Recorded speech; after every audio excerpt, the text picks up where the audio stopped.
cuerpo físico para escuchar la palabra, más la oración permanece en nuestro corazón y la mente. Amén. Busquemos la palabra del Señor en Crónicas, Primera de Crónicas, capítulo 13, mis amados. Primera de Crónicas 13. Y de allí vamos a extraer un versículo muy importante. Versículo número 14.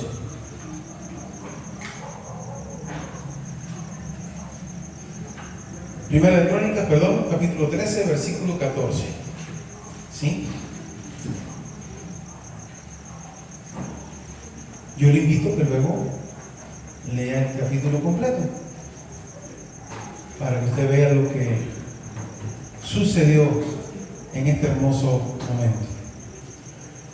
Había leído yo esta porción de la Biblia y había sacado, o me había dado el Señor otras conclusiones acerca de este asunto, pero en estos días el Señor me cambiaba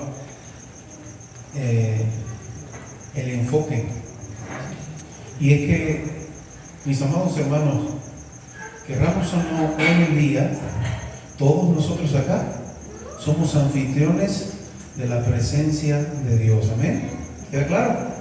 Todos nosotros, por eso es lo que dice que el Espíritu Santo mora ¿en dónde? En medio nuestro, ¿no? En nosotros.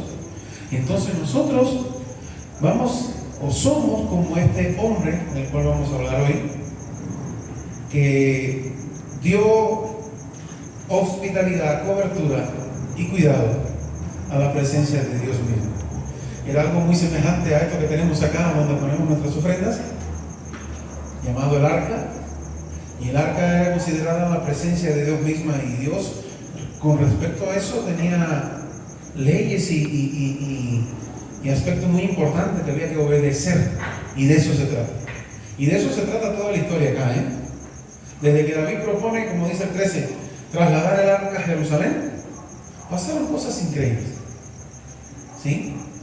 Y es lo que queremos aprender hoy. Vamos allá. Primera de Crónicas, 13, versículo 14. Capítulo 13, versículo 14, ¿sí? Dice la palabra del Señor: y el arca de Dios estuvo con la familia de Obed-Edom en su casa 3 meses. Y bendijo Jehová la casa de Obed-Edom y todo lo que tenía. Padre, te damos gracias, Dios amado, porque sabemos que cuando estamos en tu presencia, todo alrededor nuestro es bendecido. Nuestra vida, nuestra familia. Cuando tenemos a tu presencia, Señor amado, morando en nuestras vidas, algo maravilloso sucede.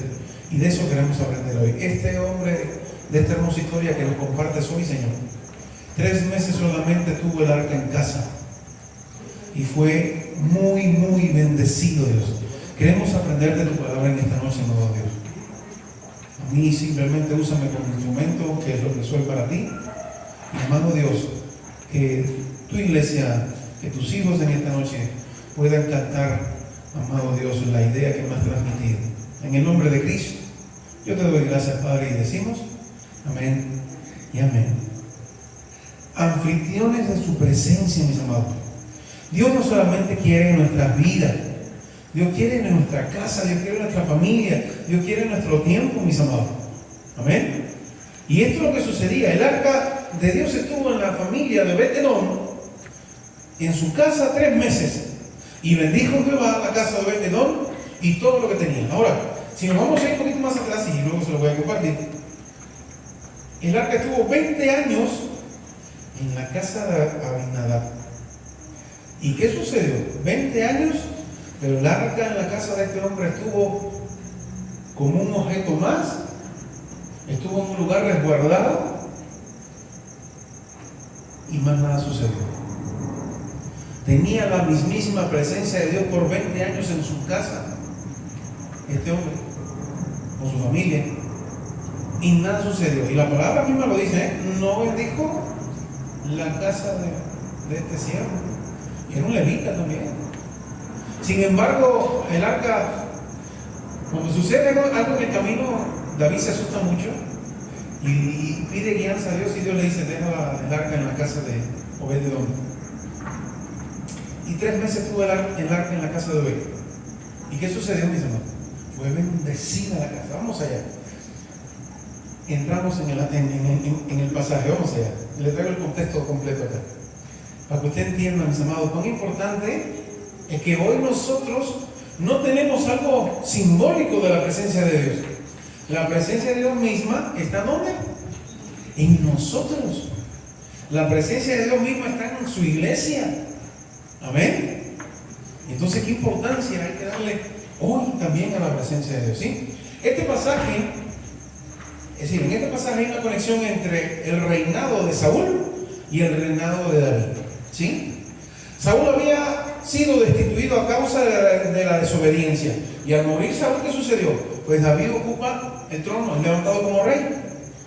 Él entendía que el reino y todo lo que él tenía era por quién, mis amados. ¿A causa de quién? De Dios. Él lo entendía de esa manera. Sí, de hecho, fíjese, hasta que no muere Saúl, David no ocupa lo que ya le había sido entregado por Dios. Qué importante eso.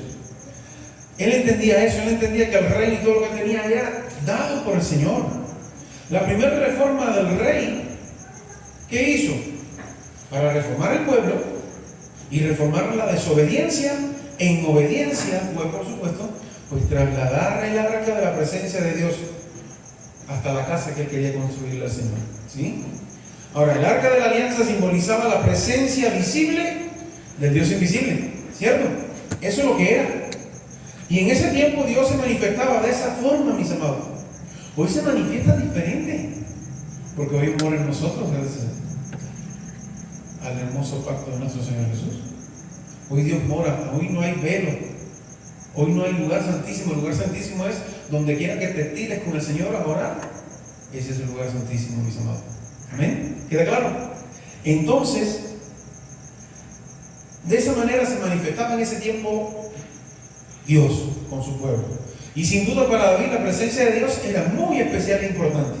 Luego vamos a ver algo ahí que David hizo luego, para que usted vea cuán importante era para David la presencia de Dios. El arca no estaba en su casa, pero él fue corriendo hasta su casa y bendijo su casa, porque él también quería lo que estaba sucediendo en la casa. Él siempre se preocupó mucho por la presencia de Dios en su vida, por las bendiciones de Dios en su vida. Ahora, en 1 Samuel, lo que estamos leyendo, se relata que el arca de la presencia de Dios había sido capturada por los filisteos. Así comienza, ¿no? Y eran los enemigos de Israel en ese momento. ¿Qué le sucedió a los filisteos por agarrar lo que no era de ellos? ¿No? Ahí vamos. Pues estuvo con ellos 7 meses el arca con los filisteos, mis amados. ¿Y qué pasó? Pues hubo plagas. Los gobernantes de los filisteos tuvieron hasta tumores. Y a causa de esto inmediatamente devolvieron el arca, llevándolo a un lugar que se llamaba Bet-Semes. Y los hombres de este lugar inmediatamente también trasladaron el arca a la casa de Abinadab, ¿sí? Que era levita, es lo que decía ahorita. Dios había diseñado el arca y dio detalladamente cómo debía ser el arca, según Éxodo, capítulo 25, ¿sí? Ahora, los hijos de Coat eran levitas, eran de Leví, de la tribu de Leví. Solo ellos podían levantar el arca, ¿sí? Otro que lo tocare, Dios tenía predestinado que iba a morir. Dios lo estableció de esa manera, mi hermano. Tenía un orden Dios. Pero Dios estaba preparando más que orden, un sentido de obediencia. Es decir, en la casa de Dios hay un orden. Pero a Dios le preocupa más que el orden en la casa de Él, en la obediencia de nosotros en su casa. Eso es fundamental para Dios. Y eso es lo que Dios había predestinado en cuanto a esto. Había un orden, un sentido de obediencia, un sentido de honra y finalmente un sentido de respeto. En Números 4, versículo 15, ahí habla de esta hermosa verdad, así lo quiere buscar. Lo que Dios había hablado acerca de la cuestión del arca. Y el motivo de la muerte de Usa fue por desobediencia, mis amados. ¿Sí? Hay 3 hombres claves en la historia. ¿Quiénes fueron? Abinadab, que significa padre noble, padre generoso, padre de una promesa, alguien dispuesto, alguien voluntario. Y este hombre, como dijo ahorita, era levita, ¿no? Y el arca de la presencia de Dios estuvo en su casa, como dijo ahorita, 20 años. Y él no tuvo la capacidad de obtener ninguna bendición mientras el arca de Dios estuvo en su casa. Estaba la presencia de Dios, pero nadie se daba cuenta en la casa de este hombre. Fíjese qué importante es, mis amados. ¿Sí? Estaba el arca, estaba la presencia de Dios mismo durante 20 años en su casa y nadie se daba cuenta. Sí, era un objeto más allí. ¿No? Entonces, el arca era la gloria de Israel, pero la gloria de Israel estaba escondida en la casa de este siervo. Y él tenía la presencia de Dios y no podía disfrutarla. La tenía como un símbolo. Él le servía, pero no podía disfrutar de su presencia, como nos dice ahí en 1 Samuel, capítulo 7, del 1 al 12. Del 1 al 2, perdón. Ajá, entonces, a veces la promesa o las promesas de Dios no nos alcanzan para tener bendición en nuestra casa, en nuestros hogares, en nuestra familia. Y la presencia tampoco es manifestada. Nosotros necesitamos honrar, nosotros necesitamos también hacer la voluntad de Dios, no solamente que la presencia esté acá, sino que hay que obedecer a Dios, mis amados. Hay que hacer su voluntad. Y en eso va todo, en eso nos va todo, mis amados. Ahora, evidentemente, este hombre, él le tenía, es decir, ¿cómo decirle? Simplemente estaba allí, un simbolismo estaba en su casa. Y sus hijos se criaron en ese mismo estado, mis amados, lastimosamente. Tenían el arca en su casa, tenían la presencia de Dios en su casa y sus hijos se criaron de igual manera. Teniendo la presencia, pero como un símbolo. ¿Sí? No tuvo ni la voluntad, no tuvo ni la disposición de que la presencia de Dios se manifestara en su casa, mis amados. Nosotros tenemos que tener la voluntad, la decisión y que la presencia de Dios se manifieste en nuestras vidas de una manera significante, de una manera viva. Entonces Usa y Ahío fueron los que llevaron el carro donde se transportó el arca. ¿Y qué pasó, mis amados? Cuando Usa extiende su mano, ¿qué le sucedió? Pues cae muerto. Es decir, mientras se trasladaba el arca, había música, había alegría, pero había desobediencia. ¿Estamos claros de eso? Hay muchos lugares hoy en que hay música y hay cosas maravillosas, pero hay desobediencia. Y Dios estaba más interesado en que el pueblo obedeciera y que después venga toda la alegría, ¿no? Pero primero Dios nos exige a nosotros, nos manda obediencia. Y la alegría y eso viene allí por añadidura, como dice la propia palabra, ¿no? A veces mucho de lo que nosotros ofrecemos a Dios puede ser con esfuerzo propio, ¿sí? Y sabemos que el esfuerzo propio lo único que logra es ego en ocasiones, ¿sí? El amor a nosotros mismos, eso es lo que logra, ¿eh? Entonces, no hacer más de lo que Dios puede merecer. Si me queda tiempo voy a la iglesia, como dicen algunos. Si me da tiempo hago esto. Si me da tiempo voy a hacer tal cosa para Dios. Me comprometo un poquito más y el Señor me da tal cosa, haciendo las cosas con el propio esfuerzo, como Usa que hizo, extendió su mano para agarrar el arca. ¿Sí? A Dios le agrada que su pueblo dance, mis amados. ¿Sí? A Dios le agrada que su pueblo levante las manos. A Dios le agradan muchas cosas, porque Dios es un Dios alegre. ¿Amén? ¿Lo dice el pastor? No. Lo dice Sofonías, mis amados. La Biblia. Hay muchos textos, ¿no?, que dicen de que el Señor se goza sobre nosotros con cántico. Y este cántico, es decir, este pasaje, creo que hay un himno por ahí que habla muy bien de él. Y es Sofonías capítulo 3, versículo 17. Dice así: Jehová está en medio de ti, poderoso. Él salvará. Se gozará sobre ti con alegría.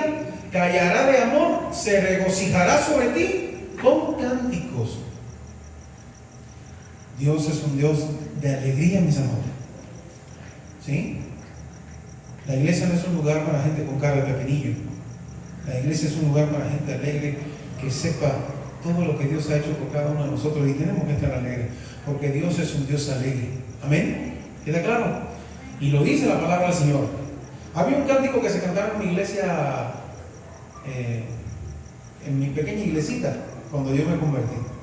Y decía así: Jehová está en medio de ti, poderoso, Él salvará, se gozará sobre ti con alegría, callará de amor, se gozará sobre ti con cánticos. Jehová está en medio de ti, poderoso, poderosísimo. Ese es nuestro Dios, mis amados. Ese es nuestro Dios. Y a Él le encanta, Él baila, Él danza junto a nosotros, mis amados.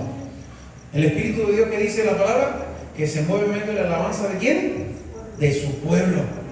Entonces es un Dios alegre. Pero, como mismo es alegre, en este caso, delante del arca venía toda una fiesta, mis amados. Hasta David dice que bailó un poco bien loco, ¿no? Pero a Dios le importa más la obediencia que toda la ofrenda que le podemos dar en alabanza, en danza y en todo lo que vamos a hacer. Amén. Y eso es lo que sucedió acá con este chico. Pues se lanzó a agarrar el arca y murió, mis amados, instantáneamente. ¿Sí? Dios quiere una actitud de obediencia, es lo que Él quiere de nosotros, mis amados. Ellos no erraron por ignorancia, porque Dios le había hablado y le había dicho y le había dado mandamiento hace mucho tiempo. Los principios de Dios son inquebrantables. ¿Quedamos claros en eso? Son inquebrantables, mis amados. Por eso es que cuando Jesús nos resume la ley en 2 mandamientos, esos son inquebrantables, mis amados. Si quebrantamos eso, no nos va a ir bien. Amén. No nos va bien. Él es así. Tenemos que obedecer, no porque seamos esclavos, mis amados, sino porque somos siervos de Él y por amor, porque Dios nos escogió. Amén, ¿eso no? Dios nos ha escogido. Por eso la adoración no se trata solamente de lo que entendemos a veces por adoración. Se trata de agradar a Dios. No solo es música, son las actitudes de los corazones, mis hermanos. Amén. Eso es adoración. La actitud de nuestros corazones. Por eso a veces en medio de la oración, a veces somos quebrantados, somos tocados, somos llenados por el Espíritu. Qué maravilloso, mis hermanos. ¿Sí? Qué maravilloso eso. Entonces, eso es lo que le agrada a Dios, mis hermanos. Ahora, evidentemente, ni su papá ni Usa habrán hecho eso, es decir, habrán tenido ahí quizás una meditación familiar acerca de lo que estaba sucediendo en su casa durante 20 años. ¿Sí? Simplemente, pues bueno, en ello quedó muy marcado el desoír los mandatos de Dios, la voz de Dios. Quedó muy marcado, pues Usa era hijo de este hombre, ¿sí? Abinadab.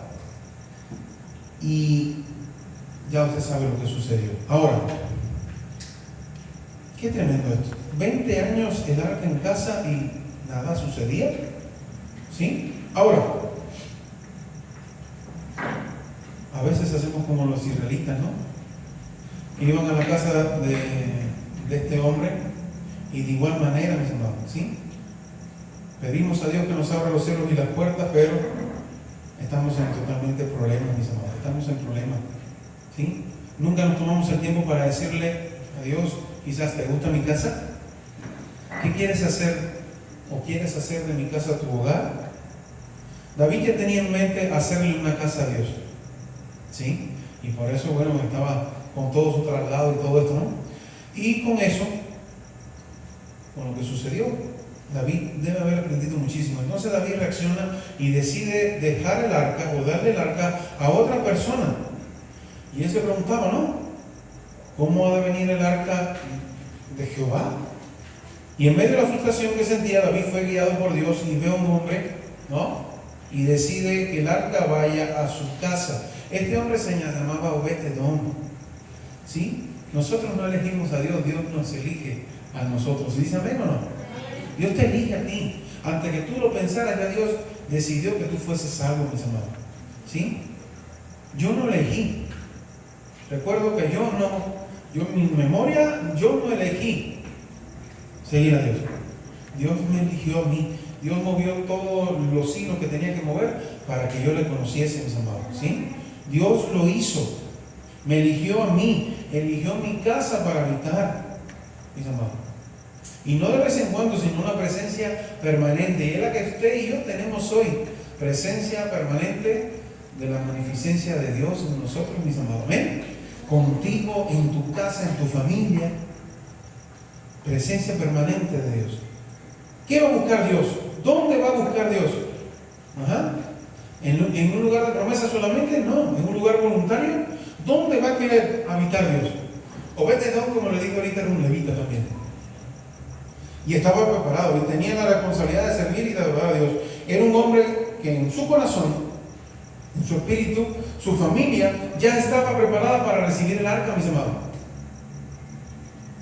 El arca estuvo allí 3 meses. Y lo que dice la Biblia, ¿qué sucedió? Y bendijo todo lo que tenía Dios. Dios bendijo todo lo que tenía este hombre. Dios no bendice a cualquier persona. Obed-Edom, más que buscar una bendición, sabía que la gloria de Israel estaba en su casa. Nosotros, más que buscar cualquier bendición material o de cualquier otro tipo, tenemos que entender de que la gloria de Dios está junto a nosotros, mis amados.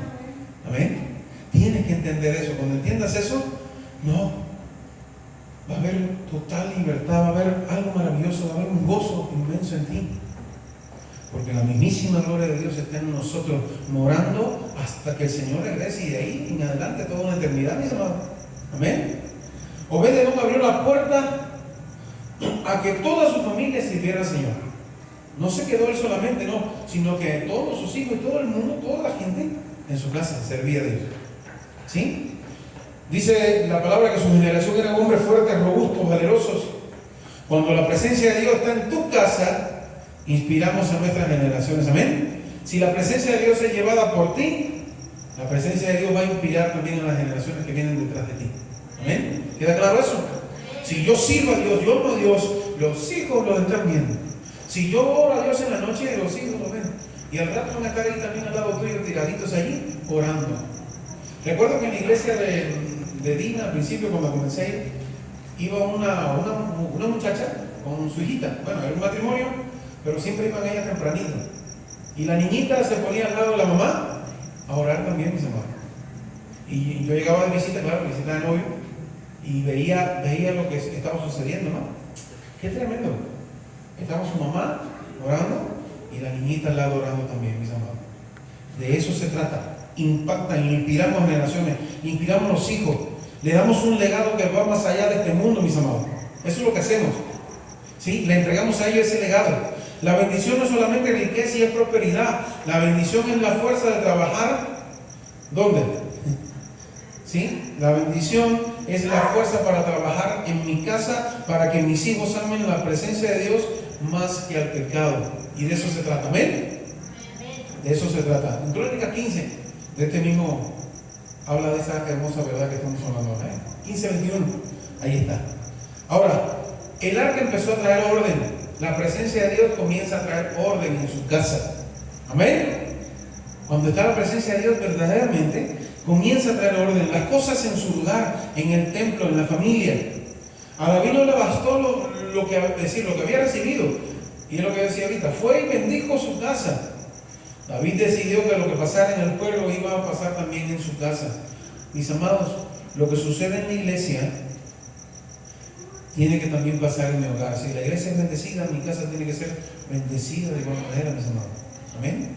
Por eso yo me intereso también por la casa de Dios, porque si la casa de Dios es bendecida, mi casa también lo va a hacer. Amén. También va a suceder, mis amados. Qué hermosa la palabra del Señor. Ahora, nosotros hoy también podemos instalar la presencia de Dios. ¿Sí? De hecho, ya la tenemos instalada. Recuerda que ya la presencia de Dios no es un arca de madera hoy. Ahora es la fuente inagotable 24 horas que mora en nosotros. ¿Dice amén? Esa es la presencia de Dios hoy. Mi casa puede ser un altar de adoración, de alabanza, de palabra, de acuerdo. Eso es lo que tiene que ser nuestra casa hoy. ¿Sí? Porque si está la fuente, no hay otra cosa que nos satisfaga más que eso, mis hermanos. La fuente, que es Dios mismo, que está acá en este lugar hoy, porque su palabra lo dice así, ¿verdad? Estamos acá, somos su iglesia, y Dios está aquí en este lugar. Amén. Dios está acá. Es un tiempo muy especial, mis amados. Es un tiempo muy especial.